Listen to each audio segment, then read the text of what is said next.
If you're familiar with our information sessions as part of the EA and Norway grants, this is a special one, as these are the last calls for project proposals within this very financial mechanism, 2014 and 2021. It is also a very special one because we're having a joint session between the SMEs Growth Program in Romania and the Business Development Innovation and SMEs program in Bulgaria, as the calls are catered to similar audiences and feature similar activities. After the information part of the session, we will have a separate Q&A for each country. The Romanian participants are asked to stay in this session if possible, while the Bulgarian participants have received a separate link via email. You can also sign for the matchmaking, which the SMEs Growth Program Director will talk to you about in a few minutes. A few housekeeping points. If you can please be aware of the fact that this session will be recorded, and by attending this session, you agree to this fact. If you can keep your microphones off. Just to know that in the end, we will have a Q&A session, like I also said, and you will get the chance to ask questions, which will be answered by us. You can ask your question at any point during the session, preferably in English, but if you're not comfortable, please ask them in Romanian, and I will be able to translate for our speakers. You can use the chat box to ask your questions, preferably, but you can also raise your hand and you can ask the question this way. And anything that we won't get the chance to answer in this session will be answered via email. You can send us an email with your inquiry at road.innovation@innovationnorway.no. I will paste it in the chat box, or at bg.business at innovationnorway.no. And without any further ado, I would like to welcome Mrs. Daniela Kifan, who is a senior advisor within the Bucharest office, and will give us the overall picture for both calls for project proposals. Dana, you have the floor. Thank you, Alina. Hello, I'm pleased to welcome you to the information session. I will try to take control on the presentation and Igen. the slide. Yes. Tessék mondani. Okay, my presentation will refer to some general aspects of the calls for project proposals that are open for soft measures in Romania and Bulgaria.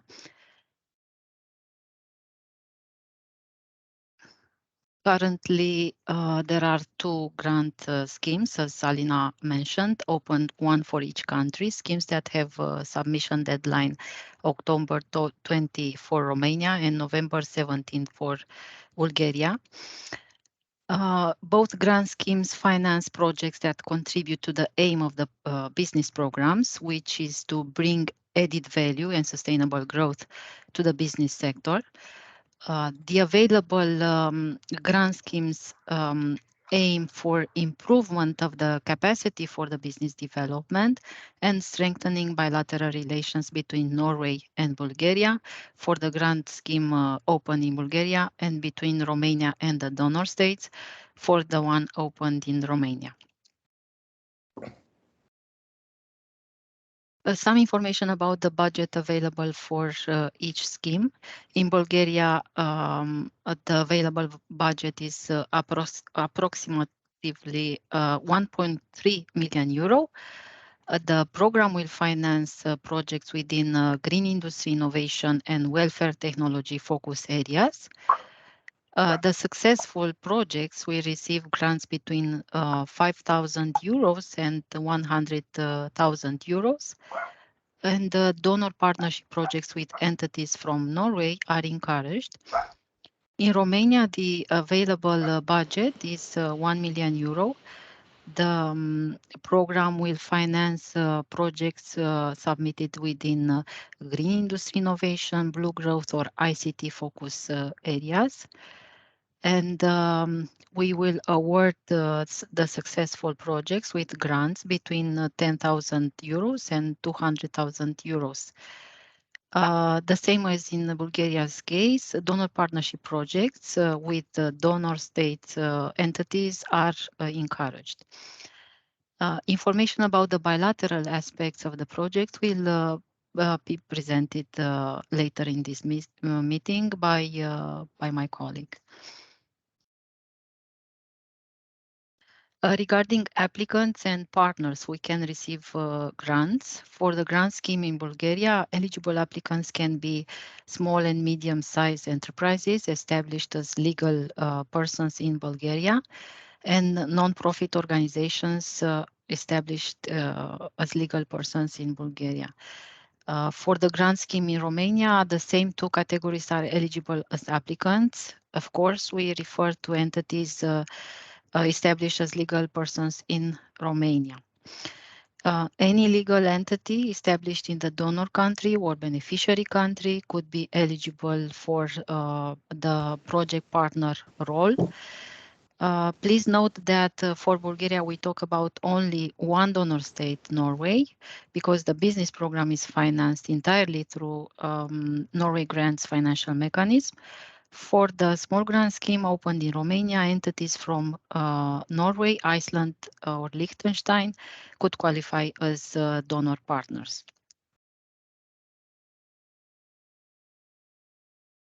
Both grant schemes have the same categories of target groups.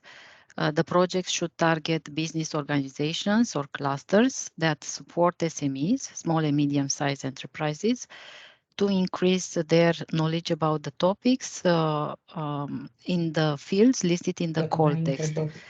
For example, eco-innovation or circular economy.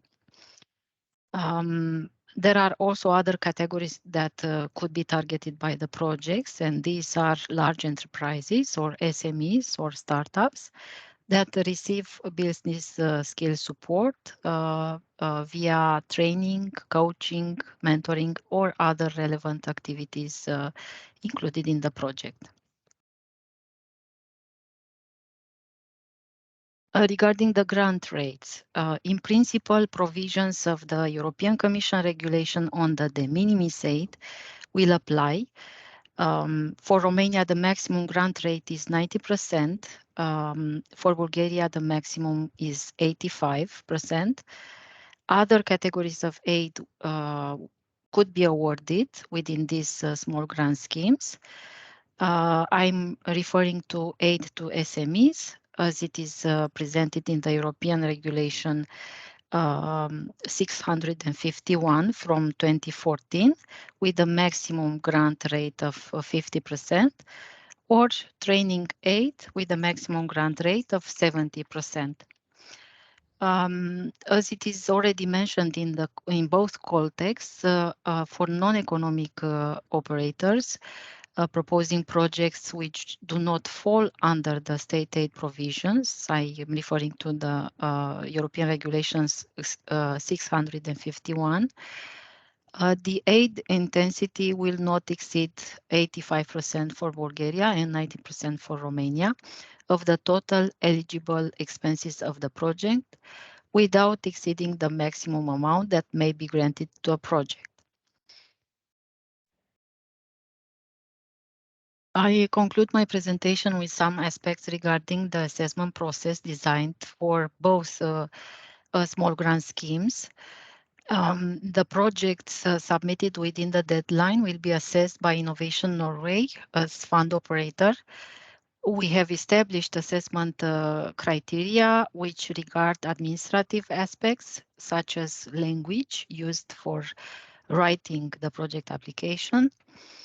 As a novelty for the eligibility assessment, if we compare with our previous calls, there are two elements which will be assessed in this phase, and these are grant amount requested and the implementation period.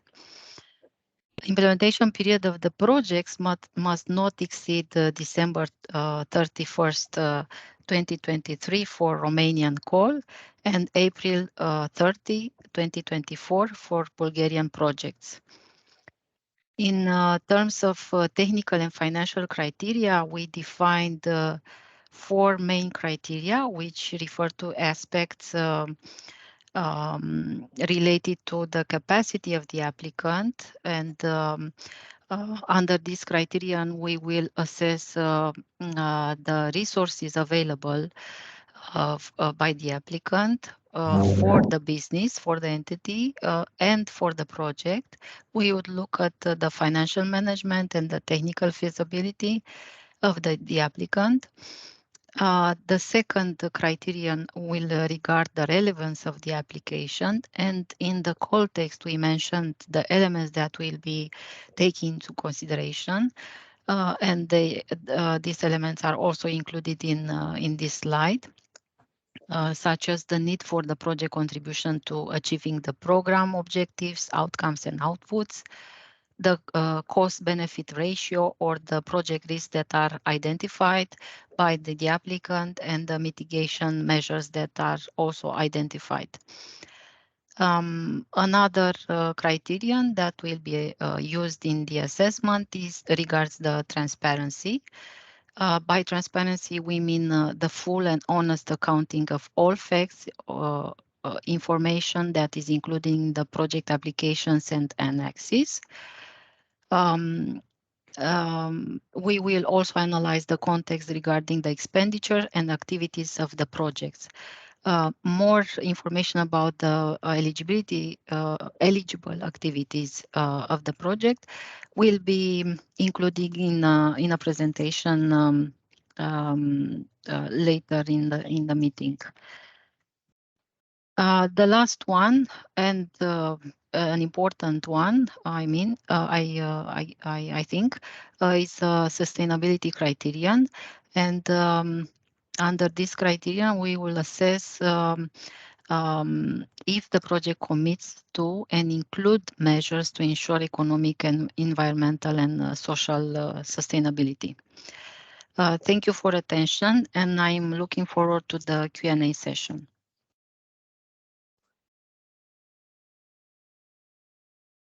Yes, hello, my name is Frauke Muth, and I will try to take control now over the presentation that just disappeared from my screen in order to continue the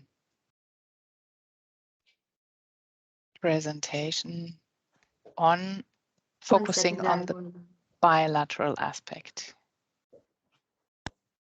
I will start it just a second. Super. That was, of course, a lot of information. So just to repeat that, should you have any questions on the way, you can at any time write them in the chat. That is this little, the chat opens if you go on the top menu. You see the little bubble. If you click there, you can access the chat and write your question before you forget it. We will then try to answer the questions after these presentations. You can now request control. Okay. Super. I hope you see my presentation, and I will start. So as I said, we will talk a little bit about the bilateral aspects. What does that mean? Well, we want to encourage you to go into partnerships with entities from Norway for Bulgaria, or from Norway or Iceland or Liechtenstein if you are a company in Romania. That means bilateral aspect. We think that if you work together across borders, that this will have an added value for your project, and that can enrich your project and the results. Good. Let me see. Next slide. We have, that is not really my, okay, never mind. Daniela, my colleague, has already outlined to you who are the applicants, the potential applicants. And here we have the same situation in both countries. These are SMEs or not-for-profit organizations. Now it is important that we make the difference between applicants and beneficiaries, because the beneficiaries, so those that are these projects really for, that can exclusively be SMEs startups, large enterprises, but the not-for-profit organizations cannot not organize activities for themselves. They need to be for developing SMEs, startups, large enterprises. I think this is an important point that also should be kept in mind when working with partners from other countries or from within your own country. And then the partners to your projects, as we lined out already, in Bulgaria, these could be partners if you work across borders, which we encourage, could be partners from Bulgaria, from Norway, and if you are from Romania, these could be partners from Iceland, Liechtenstein, or Norway, any public or private entity, as long as it adds value to your project. And what could that be? We are talking about measures like training, seminars, coaching, study trips that will develop the businesses in Romania and Bulgaria, that will enhance your capacity for development for business models. So partners from Norway or from Iceland, Liechtenstein could contribute as mentors or experts in, for example, training modules that are organized by Romanian or Bulgarian cluster organizations with the aim of developing green business models for you. Partners could also participate in study trips to Romania, to Bulgaria, with the aim of analyzing how sustainable your businesses currently are, how sustainable your business models are, providing good practice advice on improving the business models. But activities could also be the other way around towards Norway, Iceland, Liechtenstein. If you are based in Bulgaria or Romania, you could go and visit them, your partners, where they are, and learn from what they have achieved on site. And of course, something that is really important, even though we put a strong emphasis here on the development of Romanian and Bulgarian companies, we hope and we are convinced that those projects will, of course, have a mutual benefit. So you will not be the only one who learn, but also your partners in Norway, Iceland, Liechtenstein, of course, will learn from it, will benefit from it. But when you apply for one of those projects, it is important that you are the main beneficiary, that it's very obvious that your businesses will benefit from these projects, your businesses in Romania or in Bulgaria. That is important for getting a green light for your project. Right. How do you find a partner if you are interested in going for a cross-border collaboration in your project? Well, we've now opened a matchmaking site for you that is ready in a few, I don't know, hours or so, Alina. And here you can register, and also Norwegian, Icelandic, and Liechtensteinian participants will be able to register their interest there, and you will find that this platform provides a search engine where you can meet and agree on meetings to explore project ideas, to explore whether you have a common basis for a project. So there's everything included. You can see the participants, look them up, see what they have as a profile, as activities. You can request meetings. This all works via this platform. And the good news is it will be open until November 17th, until the call closes in Bulgaria. And until that time, you can update your profile, add new requests for meetings, take meetings with potential partners. So we very much hope that you make use of this platform. We have some good experiences with this.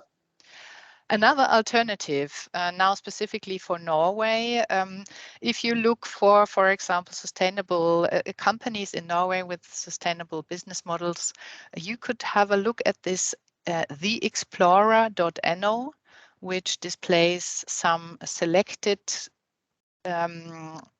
companies from different areas. And as you know, we have these areas also in our calls, for example, blue growth, green industry innovation, sustainability. We have these topics in our calls, and you should ideally sort of be able to categorize your project under one of these areas. And this would be one side where you could look for companies, and you would also be able to contact them, if I'm not mistaken. There is a register, you would have to register there, but this is one possibility where you can be more proactive. Good, that's it from me. So now it will be the next colleague talking about outcomes and outputs. Yeah, thank you, Good luck. Thank you. Hello, everybody. Also from my side, my name is Mihaela Piroi, and I'm a financial program officer within the Innovation Norway Bucharest office. And my presentation today is about the outcome and output indicators. And in the end, we will also have a look at the eligible activities, as these two topics are connected. So let's get started. So maybe some of you have already had the chance to look at the application package and notice that together with the application form, you are supposed to submit a set of annexes, a set of documents that you will upload in the platform as annex. One of these documents is the document called Expected Outcome, which is annex number 6 in this list. What I would like to draw your attention to this is that in case of Romanian beneficiaries, please pay attention that this document has been recently revised. So make sure that you have the latest version in case you have downloaded the one which was published before August 24. So let's have a look at how this annex looks. It's actually an Excel document with 2 sheets. There's one sheet for outcome indicators and one for output indicators. And first, we will have a look at the outcome indicators. So as you have previously seen in the previous presentation, this call for proposal has 2 objectives. The first one is to improve the competitiveness of the enterprises, whether they are Romanian or Bulgarian, through the development of the business capacity. And the second one is to strengthen the bilateral relations between the beneficiary countries and the donor countries. So with the outcome indicators, what we are trying to do is to capture the project's contribution to these 2 objectives. As you can see, there is one mandatory indicator, which regards the increased competitiveness, and one optional for strengthening the bilateral relations. Why is it optional? Because bilateral projects are not mandatory for this call for proposal, but in case you have a bilateral project, then your project would need to contribute also to this indicator. For each of the indicators, there's a drop-down menu where you have to choose, it's a yes or no answer, whether your project contributes or not to these outcome indicators. You are also expected to provide some explanation as to how this contribution is taking place, and also to provide when this is going to take place. What we will do further on during the assessment process is to have a look at the list of activities you include in your process, in your project, and assess whether these activities contribute or not to the achievement of the outcome indicators. So this is actually the time when the link takes place between the activities that you include in your project and the way your project contributes to the achievement of the outcome and output indicators. So this is what this was about the outcome indicators, and now let's move on to the output indicators. These are numerical indicators. There are also two types, one mandatory and another one option. They are more connected to the target groups of the project. There was at the first presentation, the target groups were for this call were presented. So for each indicator you choose, you would have to provide the number of deliverables, and which is number of, for example, number of large enterprises you target through the activities you have in your project, and then the target year. That is, when do you expect this indicator to be achieved? This most likely happens at the end of the implementation period. This is all about the indicators, and as promised, in the end, we'll have a look at the eligible activities, because these two topics are connected. So when we talk about the activities, what the call finances for both countries, it's pretty similar. The only difference is the focus areas that the activities are assigned to. So whether it's green industry innovation and welfare technology for Bulgaria, or green industry innovation, ICT and blue growth for Romania.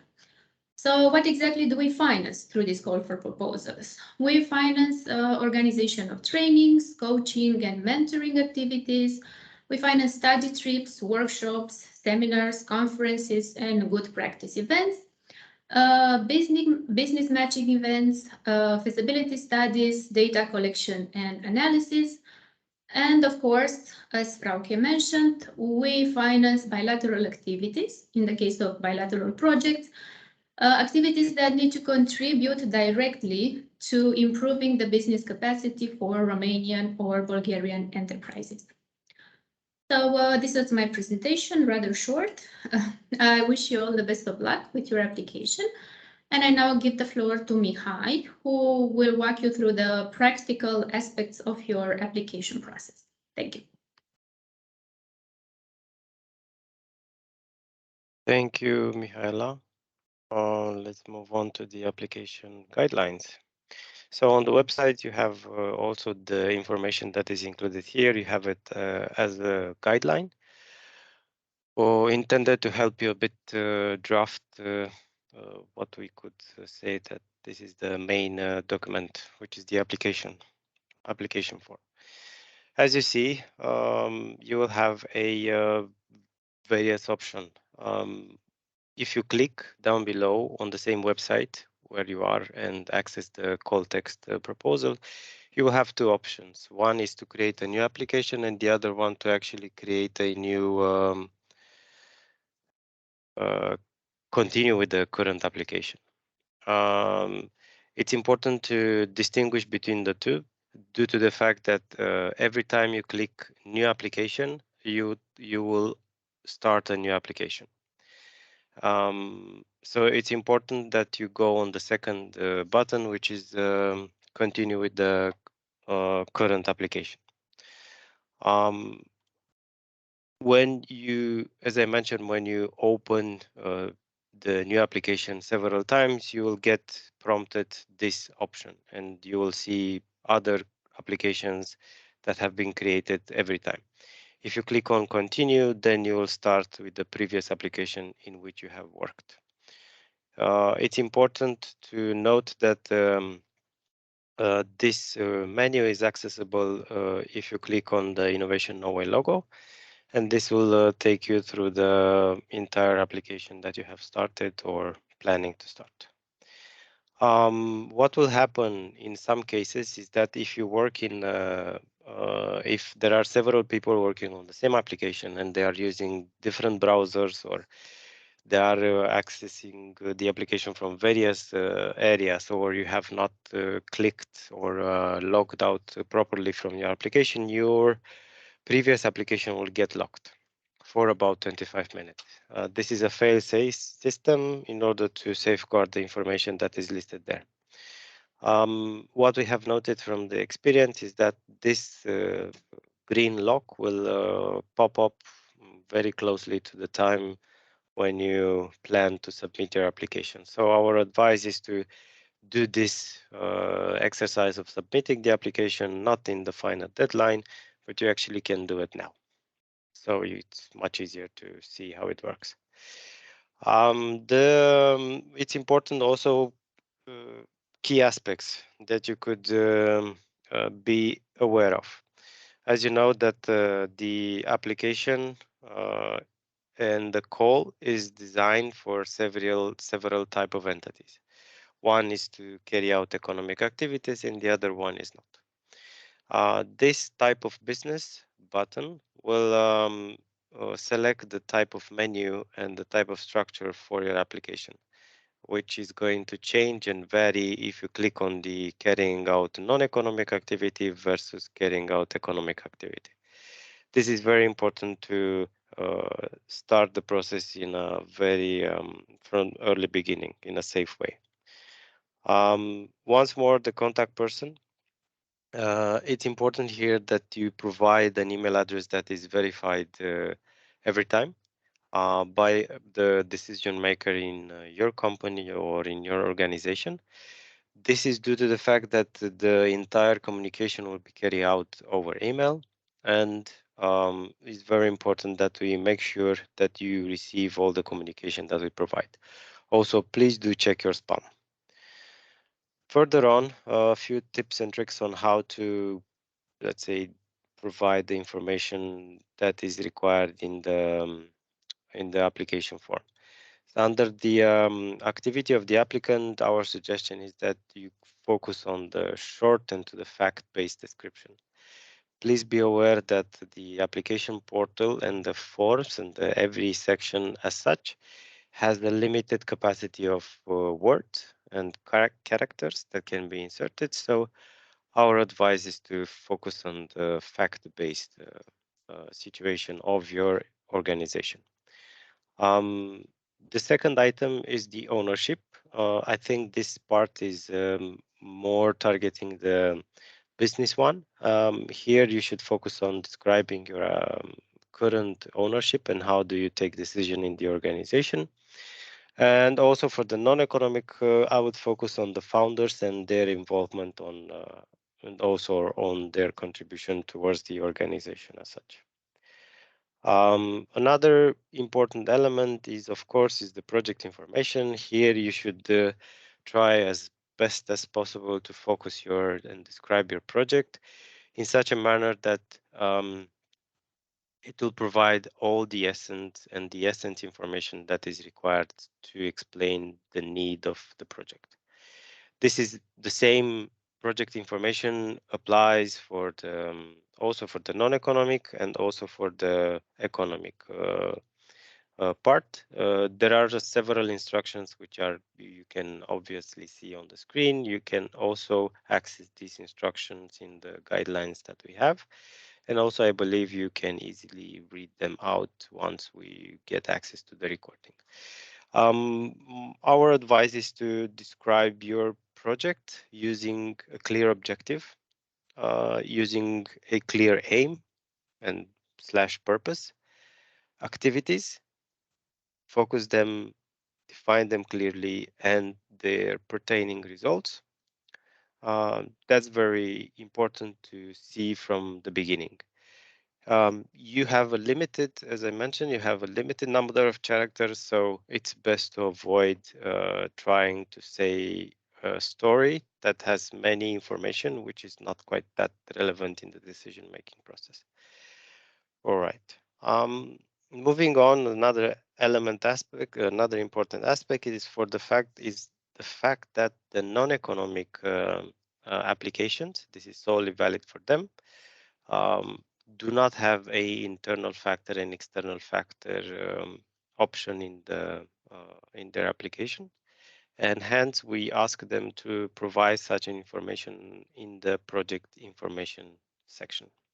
As you can see, it's best to focus here the organization resources and also to highlight the target group that you are aiming to or to achieve or to get within your project application.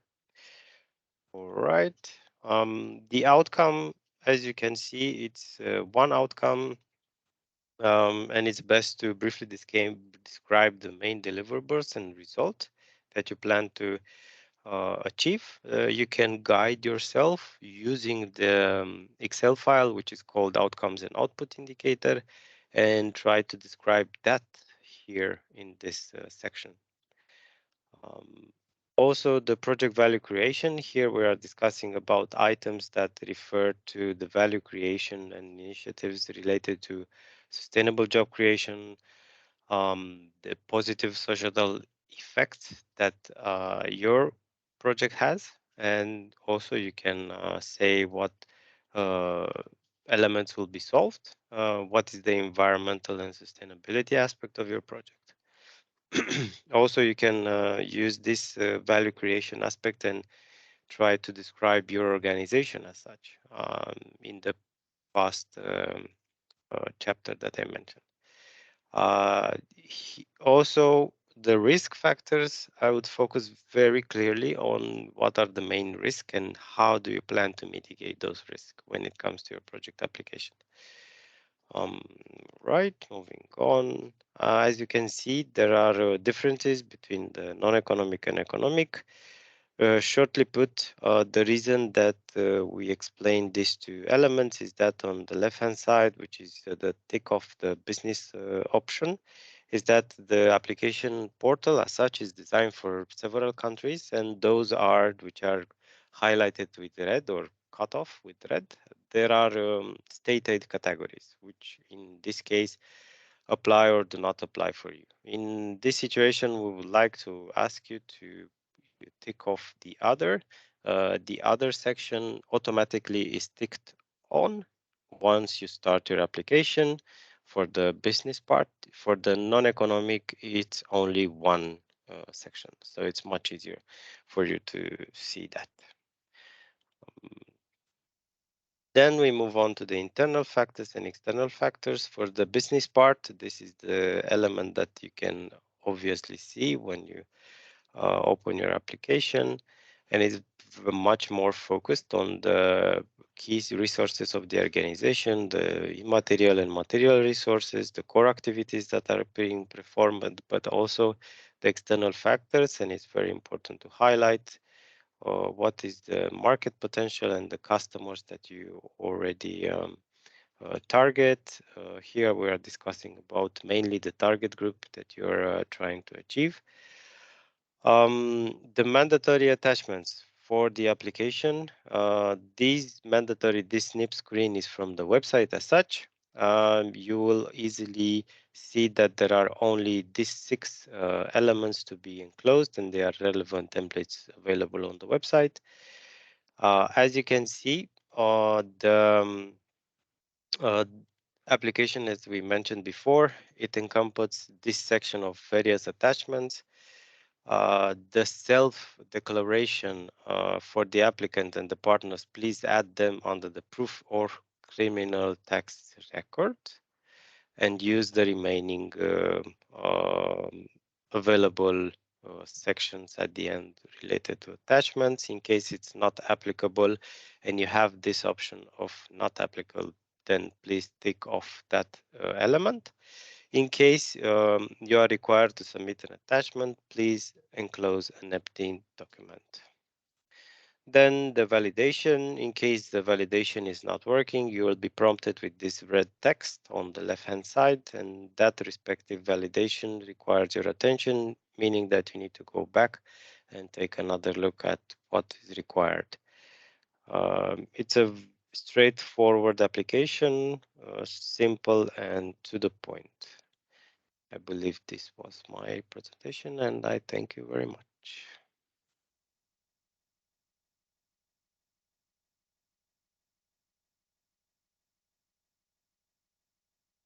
Thank you very much. I believe this concludes the information part of this session.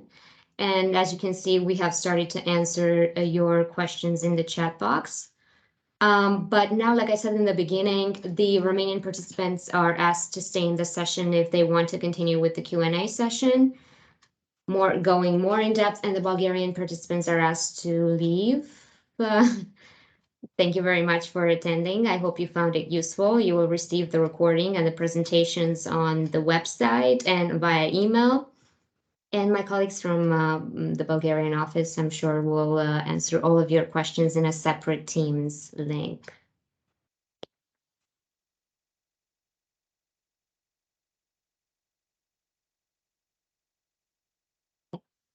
So I don't see any questions in the chat box that have not. Oh, there is one. Is it eligible for an NGO to apply for trainings, coaching for its own employees? Dana, would you like to take this question? Yes, Yeah, I Lina, can take thank you. it since Please. since I had the bilateral, but you can also, Dana, please, sorry.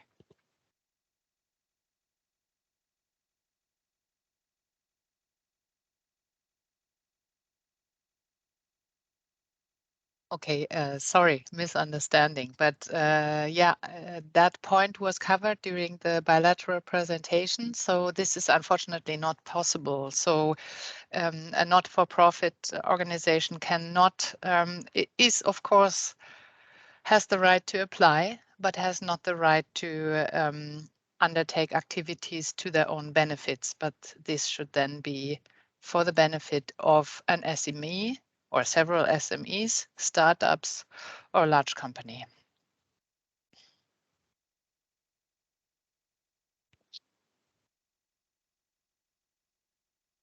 Thank you, Frauke. I will move on to the last one regarding chapter, the areas of support and eligible activities, eligible direct expenditures.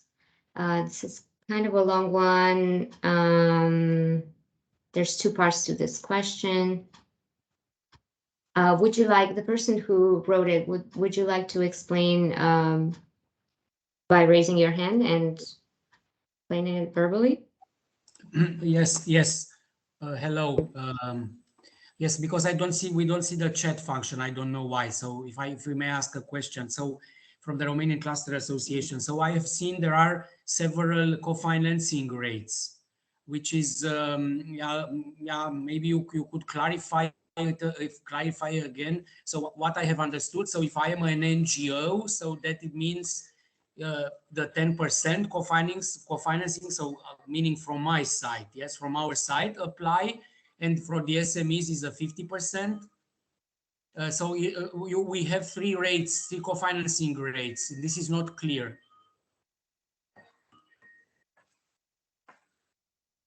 Dana, would you like to take this question? Yeah, thank you, Alina. I could answer. Yeah, we have various grant rates, maximum grant rates, because we have different type of aid. So as I mentioned in the presentation, it is written in the text that the fact that in principle we aim to award grants using the minimis aid, but it's possible also to award training aid or aid for SMEs. And in your case, being an NGO, if you are non-profit and your project will not target economic activities, because I know that NGOs are also allowed by law to carry out economic activities. So if your project does not refer to that, then we could take into consideration a maximum grant amount of 90%. Please note that what is mentioned in the call text about the maximum does not automatically means that you will be awarded with the exact 90%. This is a maximum, and the exact grant rate will be established by the selection committee after the project is assessed and if it is recommended for financing. So the exact grant rate for a certain project will be determined and will be announced when the project will be awarded with the grant. Thank you very much. Thank you. There's a question in the chat box related to the participation in conferences, seminars, training courses, workshops, study visits, and other events in the project. Is the expenditure eligible only for the project team, that is the staff and employees, or can it be deducted also for the participants in the events that are organized within the project? And they give an example. The companies that will benefit from the training offered are the target group. Are their travel and accommodation costs supported by the project, or they're not? I'm sorry, Alina, are you referring to email to the message sent by Mrs. Botezato? Yes. Okay, and regards the cost for travel and accommodation costs. Yeah. Yes, for the project team, or can it be for the participants in the events that are organized within the project? Yeah, this type of course target the participants and the target group actually, not necessarily the personnel. Yeah. Yes. For the same person asked for the participants in the seminars if they award gifts such as a study trip. That is by gifts, they mean travel accommodation. You can see it if they're eligible or not. Yeah, this type of course will not be eligible. Yeah, it will be considered a re-granting. And re-granting activity is not eligible. Thank you. And since we were talking about NGOs that have economic activity, for the purposes of this call, NGOs that conduct economic activity, are they eligible as beneficiaries? Yes, as beneficiaries. If they fall under one of the target group categories, yes. If we are talking about an enterprise, like a micro enterprise or small or medium size enterprise, yes. Yeah. If a school can apply. As far as I know, the school is a public entity and is not eligible, does not fall in any of the these two categories. Of course, if we are talking about private school, and this private school is organized as an NGO, then we could take into consideration the application. Thank you. Let's go to the questions that have raised their hands. I believe there's somebody from Bulgaria here. So for those of you that can you hear me? Can I speak or somebody else? It's somebody else. You can speak, but I'm not sure when you enter the session. But there's a separate Q&A session. Yeah, we do. Venka, our colleague Venka. We do have Sarah. So yes, please, yeah. Please go ahead. The session will start at 3 o'clock. Venceslav, our colleague from Bulgaria, has mentioned in the chat box that the Q&A session for Bulgarian participants will start at 3 o'clock. Okay, so this is going to strictly to Bulgaria and Bulgarian law Yeah. and everything, yeah? Yeah. Okay. It's for the Romanian participants. Yeah. Thanks a lot. Thank you.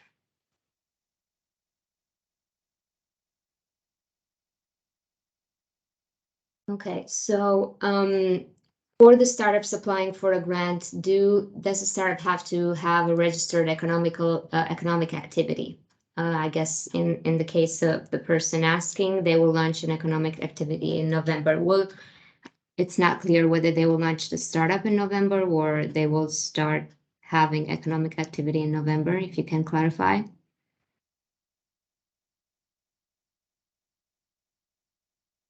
Ms. Balutz can clarify whether the startup has been registered or not. It has been registered, but no economical activity.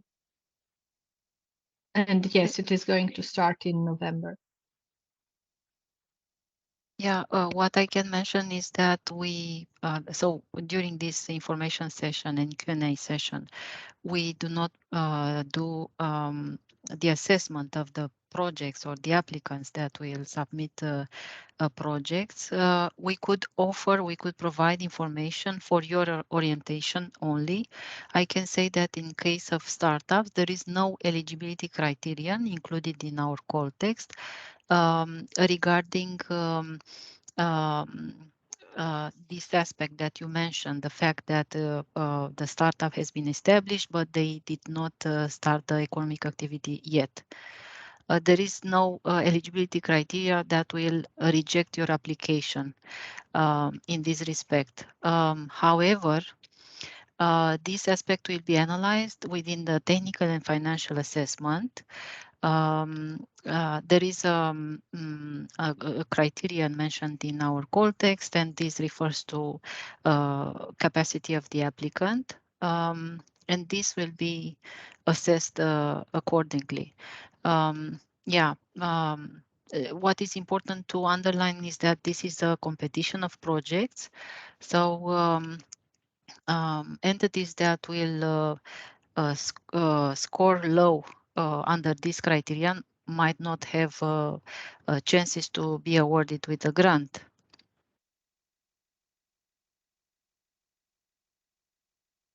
Thank you, Dara. Thank the you. next question is whether a joint stock company authorized as a social enterprise and offering social financing if it's eligible as a partner.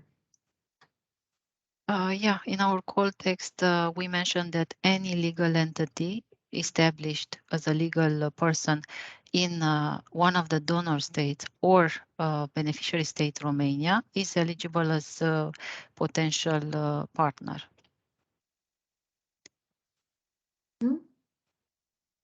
Can an applicant withdraw from a project accepted for financing if the percentage of the co-financing changes after the evaluation? What would be the consequences? Yes, they could refuse the grant, of course, with no consequences.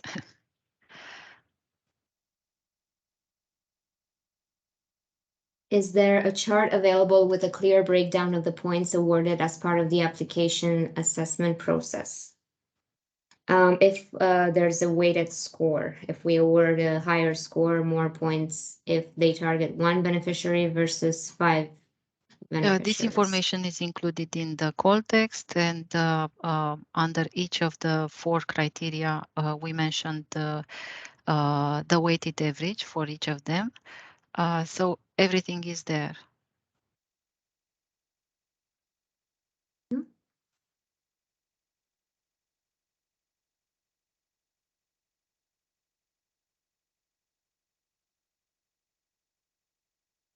So a business accelerator wants to apply. If they can budget for the participation of staff to the events, to the networking events, or identifying new mentors, or I guess all the other project activities. If they can budget for the staff costs. For the staff course. Yeah, I think it's important to underline that there is a section in the call text, and there, this section, eligible direct expenditures, includes a list of eligible expenditures. So if your cost falls under one of the categories, yes, it's eligible and could be included in the project budget. For example, we have cost category that is included under the letter B in the list, mentioning travel and subsistence allowances for staff and volunteers taking part in the project. This type of costs are eligible. Thank you, madam.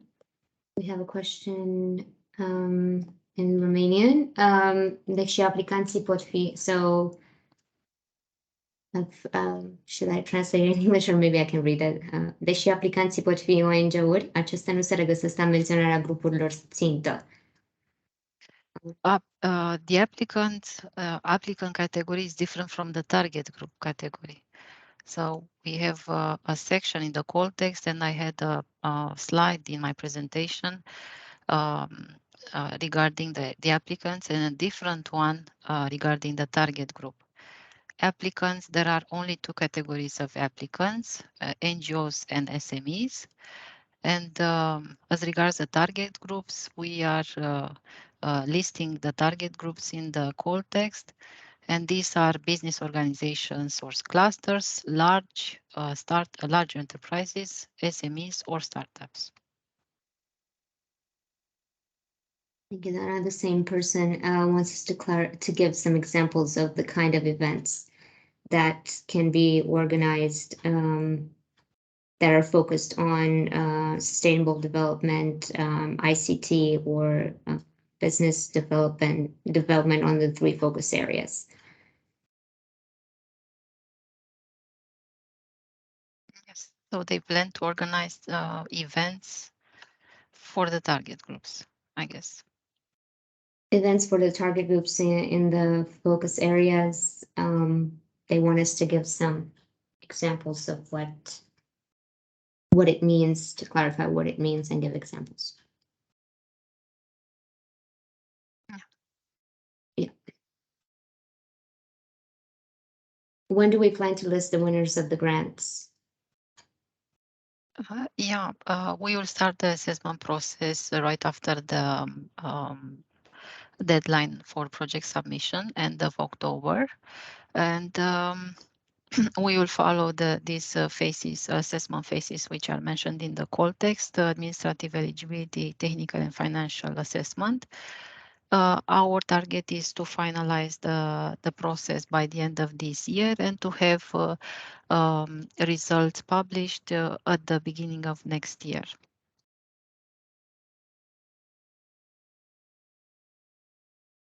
Thank you. I believe there's no other question. If my colleagues can see any other questions. If not, we open the floor to more. Can the airports in Romania, legal persons enlisted as such a satisfaction, be considered large enterprises? How do we calculate what a large enterprise is? Maybe that could be. There is mentioning in the call text regarding SMEs, a definition of SMEs. So we use the definition that also Romanian legislation and European funds are using it. And this regards you look at the number of employees and turnover.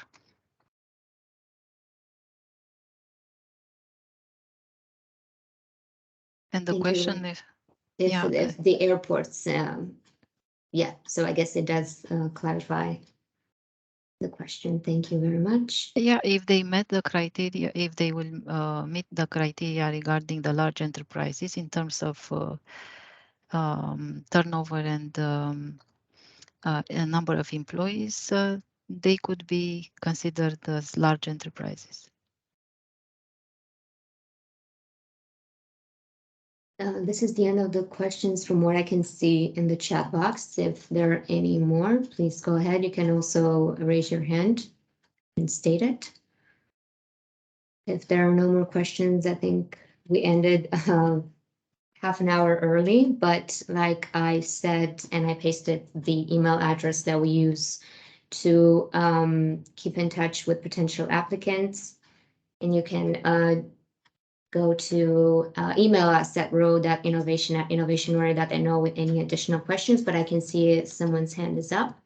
Yes, Mrs. Kipor, if you can ask. Hello, thank you for your very interesting presentations. Sorry that at some point I have missed a little bit of your answers. So sorry if I have missed perhaps an answer that responds to this issue that I want to ask now. So my questions would be regarding the Norwegian partner.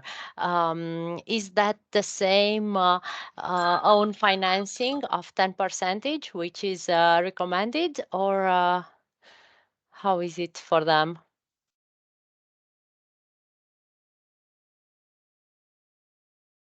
And more specifically, we might have a partner which is a department from a university. So another additional question would be if there is a specific co-financing also for the university department, or that can be without an own contribution.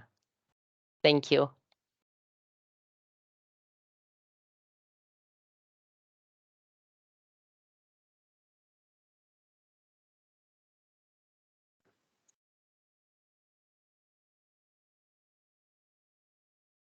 Yeah, if no one else, I can try to answer this question. So usually the partners, you would then negotiate a partnership agreement as a basis for your project partnership. And yeah, what in principle, it is not necessary that your Norwegian partner has an own contribution. Okay, so this is valid. Thank you very much for your answer. This is valid both for an SME as well as for a university department, right? Yes. Yes. Okay. Well, thank you very much. We hope we'll manage to have the partnership agreement. We are still working on it. Thank you so much. Good luck with that. Bye. Thank you.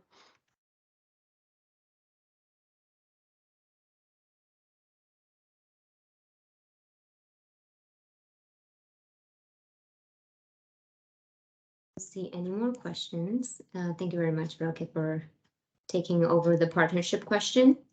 I haven't seen any more questions, but like I said, we're always on the common email inbox and answering questions up until the deadline on October 20th. So if you have any, please email us. Also, you will receive the recording, you will receive the presentations. There will be a separate webpage which you will receive via email with all of the information we discussed today. So I guess I would like to say thank you again for attending this information session. Please make sure that you register on the matchmaking platform on B2Match in order to network with potential partners in Norway, Iceland, Liechtenstein, and Romania. And we look forward to receiving your application. Thank you very much. Have a good day. Thank you. Thank you. Thank you very much. Bye.